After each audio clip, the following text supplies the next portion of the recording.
So I finally broke down and bought myself a brand new Epson EHD9400, also known as Epson 6050 UB in the US.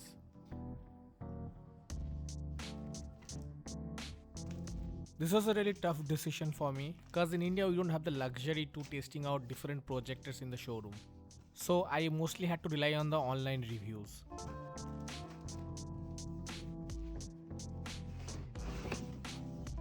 And so far this one has the most impressive review at this kind of price point, which is around 3 lakh or $3,500. But for this one, I've got an excellent deal from my local official Epson dealer, Total AV Infotech. Full disclosure, I'm not getting sponsored by them, nor they have asked me to say this. But I have talked to several different dealers across India and the pricing is all over the place. But really I've got an unmatched deal from them, so I took it.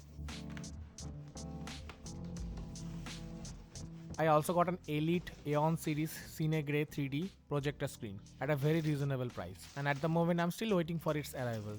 So if you are planning to buy this projector or any sort of home theater equipment, be sure to give them a call, or you can also visit their website. Okay, so the reason behind choosing this particular projector is because of the deep black levels, high contrast and 4K. It also got a decent 27 ms response time, which is good enough for gaming, and of course the reliability of Epson India. This one has a high 2600 ANSI lumens, which in my opinion doesn't matter much cause I'm gonna use it on my fully blacked out dedicated home theater room. The projector is quite bulky and definitely made for a dedicated home theater room.